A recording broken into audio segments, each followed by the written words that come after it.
नमस्कार सर्वांना, स्वागत आहे तुम्हा सर्वांचं आपल्या ॲक्टिव्ह करिश्मा यूट्यूब चॅनलवरती। तर पहा, महाराष्ट्र राज्य अंगणवाडी कर्मचारी कृती समितीकडून एक माहिती समोर आलेली आहे आणि अंगणवाडी कर्मचारी सभा कमल परुळेकर ताई यांनी काय म्हटले आहेत, मानधनवाढ आणि जे सेविका मदतनीस यांचं कामात वाढ करण्यात आली याबद्दल सविस्तर माहिती यांनी या व्हिडिओच्या माध्यमातून सांगितली आहे। व्हिडिओ शेवटपर्यंत पहा आणि आपल्या ॲक्टिव्ह करिश्मा यूट्यूब चॅनलवर जर नवीन असाल तर आजच आपल्या या चॅनलला सबस्क्राईब करून घ्या। बघा, तुम्ही पाहू शकता अंगणवाडी कर्मचारी सभा महाराष्ट्र 6 ऑक्टोबर 2024। मित्रमैत्रिणींनो, सप्रेम नमस्कार। 23 सप्टेंबरपासून 4 ऑक्टोबरपर्यंत आपण उपोषण, जेल भरो आणि धरणे हे कार्यक्रम न कंटाळता आझाद मैदानात केले। त्याचा अपेक्षित परिणाम पदरी पडला, तो म्हणजे एकच नारा, GR काढाची घोषणा आपण पदरी पाडून घेतली। मानधनवाढीचा GR 4 ऑक्टोबरला सरकारला काढावा लागला। तो सर्वांना मी हा GR पाठवलेलाच आहे। उपोषण करणारे, जेल भरोत सामील झालेले आणि धरणे कार्यक्रम यशस्वी करण्यासाठी ज्यांनी प्रत्यक्ष सहभाग घेतला त्या सर्वांचे आभार मानावे तितके थोडेच आहे। आणि हे कष्ट आपण घेतले नसते तर आचारसंहिता लागूनही मिळालेली मानधनवाढ आणि आणखी पुढे 6 महिने ते वर्षभर मिळू शकली नसती। पण लक्षात ठेवा, 24 सप्टेंबरला आणि 4 ऑक्टोबरला स्वतः मंत्री आदिती तटकरे कृती समितीशी बोलल्याप्रमाणेच सचिव आयुक्त यांच्याशीही चर्चा झाली। त्यात मानधनवाढ, प्रोत्साहन भत्ता मिळून 5,000 वाढ होईल असे सूर ऐकायला मिळाले होते। पण कोणा पत्रकारांनी व काही मेसेजेस यांनी बातम्यांचे रतीबस टाकायला सुरुवात केली व त्यातून काहींना गैरसमज करून घेतले आहेत। पहा, परिणामी मानधनवाढीचा GR निघण्यापूर्वी तो निघाला नाही तर आंदोलन थांबवायचे नाही असे घरात आराम करणाऱ्या भगिनी आम्हाला सांगायला लागल्या आणि GR निघाला हे ऐकल्यावरही मानधनवाढ कमी झाली असा बेसूर त्याच भगिनी काढायला लागल्या आहेत। याचे खूप वाईट वाटले। उपोषण करते पावसात भिजले, रात्री न खाता पिता न झोपता खुर्चीत बसून कसे राहिले, जेल भरोत काय हाल झाले, हे धरणे कार्यक्रमासाठी माणसे रोज जमवताना काय कष्ट पडले आणि रोज मंडपाचा वाढणारा खर्च किती लाखांवर गेला आहे हे ज्यांना कळते त्या कोणीही अशी नाराजी व्यक्त करताना नाही दिसल्या। हे पण कमी नाहीये। GR निघताच हजारो अंगणवाडी कर्मचारी खुश झाल्या। त्यांनी आभाराचे फोनही केले। उरलेले प्रश्न सोडवायला आयुष्य आमचेही आत्मबळ वाढवले त्या सर्वांचे। बघा, उरलेले प्रश्न सोडवायला आयुष्य पडले आहे। लढेंगे और जीतेंगे, मिलके लढेंगे असे सांगून आमचे आत्मबळही वाढवले। पहा, त्या सर्वांचेही आम्ही आभारी आहोत। GR मध्ये 1 ऑक्टोबरपासून सेविकेला 3,000 रुपये दरमहा व मदतनीसला 2,000 रुपये वाढलेच। ही वाढ 30% आसपास आहे। याच वर्षात फेब्रुवारीमध्ये 1,200 रुपये वाढले होते, ते विसरलात। बघा, पुन्हा प्रश्नचिन्ह।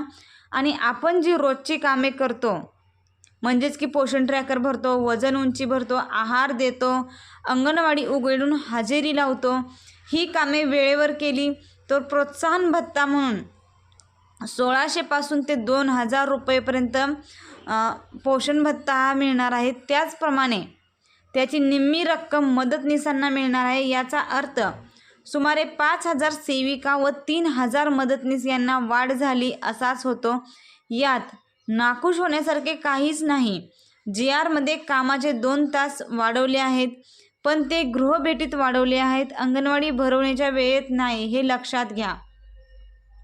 कमलताईने आवाहन केलंय बघा, मनाला विचारून बघा ग, अंगणवाडी 2:30ला सुटल्यानंतर आपण भर उन्हात गृहभेटीला जातो की आपल्या सवडीने जाता येता गृहभेटी करतो?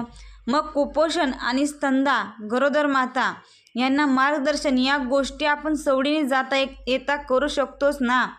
मग त्यात नाखुश होण्यासारखं काय आहे? बघा, प्रश्नचिन्ह।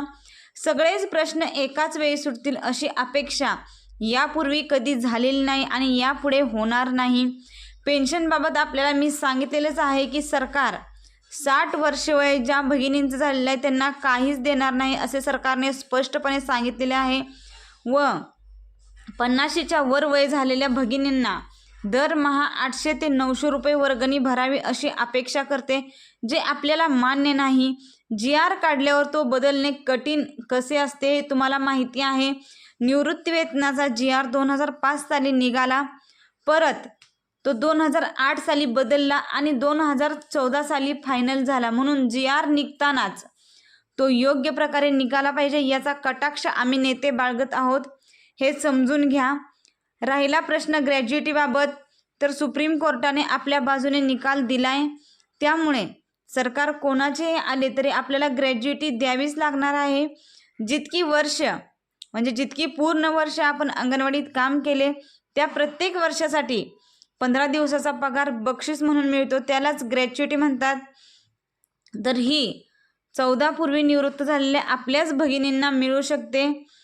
सरकारने ती देण्यासाठी सुलभ GR काढणे किंवा कोर्टात जाऊन मिळवणे हे 2 पर्याय आपल्यासमोर आहेतच, ते आज आणि उद्या आपण करणारच आहोत, त्यामुळे मिळालेले फार कमी नाही। नवीन सरकार आल्यावर आणखी लढूया। अंगणवाडीत मूल नाही, आमचे काय होणार असे पण प्रश्न विचारणाऱ्या भगिनी आहेत। अजून कोणाचेही मानधन या कारणामुळे बंद झाले का? आपण कोणीही भगिनी घरी बसवायचे नाही यासाठी आग्रही आहोत, त्यामुळे सरकारला आता बदलीसाठी काही निर्णय करावा लागणार आहे। हायकोर्टने देखील तसे सरकारला कळवलेले आहे। आपणाकडूनही आयुक्तांनी शिफारसी व सूचना मागवल्या होत्या, आपण त्यात दिल्या आहेत।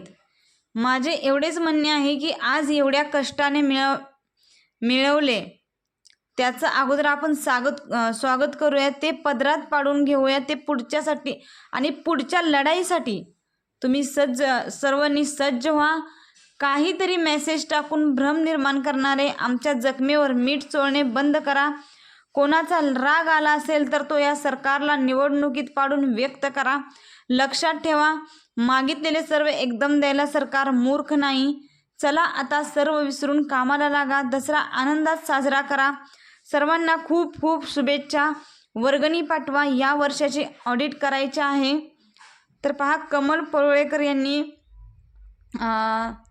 खूप छान लेख लिहून भगिनींना, ज्या माता भगिनींचे म्हणजेच की अंगणवाडी सेविका व मदतनीसताईंचा गैरसमज झालेला होता, त्यांचा समज काढण्याचा प्रयत्न केलेला आहे आणि एकूणच आपल्याला ही वाढ कशा पद्धतीने मिळणार आहे हे सर्व सविस्तर सांगितलेलं आहे। पहा, अंगणवाडी सेविकांना त्यांचे मूळ वेतन हे 13,000 रुपये करण्यात आले आहेत पहा, आणि मदतनीस यांचे मूळ वेतन 7,500 रुपये करण्यात आलेले आहेत, आणि पोषण भत्ता म्हणजे प्रोत्साहन भत्ता म्हणून 1600 पासून 2,000 रुपये हे दिले जाणार आहेत। पहा, पोषण ट्रॅकरवर जी आपण माहिती भरतो ती माहिती जर आपण 100% भरली तर आपल्याला त्याचा ही वाढ होणार आहे, ती वाढ आपल्या येणाऱ्या मानधनासोबतही जमा होणार आहे। पहा, सेविकांना 5,000 रुपये आणि मदतनीस यांना 3,000 रुपये वाढ झालेली आहे, आणि एकूणच यात नाखुश होण्यासारखं काहीच नाही असं अंगणवाडी कर्मचारी कृती समितीचं म्हणणं आहे। पहा,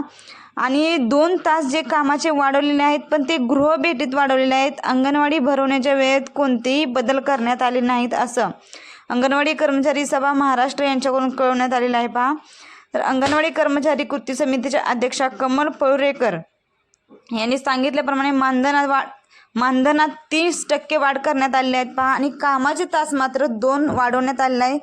तुम्हाला हा व्हिडिओ आवडत असेल तर व्हिडिओसाठी एक लाईक नक्कीच करा। तुमच्या काही समस्या तर मला कमेंट करून नक्कीच कळवा। येणाऱ्या नवीन व्हिडिओच्या अपडेटमध्ये मी तुमची समस्या सोडवण्याचा नक्कीच प्रयत्न करेन, आणि हा व्हिडिओ जास्तीत जास्त महिलांपर्यंत शेअर करा, जेणेकरून त्यांना अंगणवाडी कर्मचारी जी सभा आहे महाराष्ट्राची त्यांनी आपल्या मानधनात किती टक्के वाढ केली, कशा पद्धतीने केली हे सर्व सविस्तर समजेल। आणि अजूनही तुम्ही आपल्या ॲक्टिव्ह करिश्मा यूट्यूब चॅनल जर सबस्क्राईब केलं नसेल तर लगेच सबस्क्राईब करून घ्या, जेणेकरून येणाऱ्या व्हिडिओची अपडेट आणि माहिती सर्वप्रथम तुम्हाला भेटेल। हा व्हिडिओ जास्तीत जास्त महिलांना शेअर करा, व्हिडिओसाठी एक लाईक नक्कीच करा। धन्यवाद।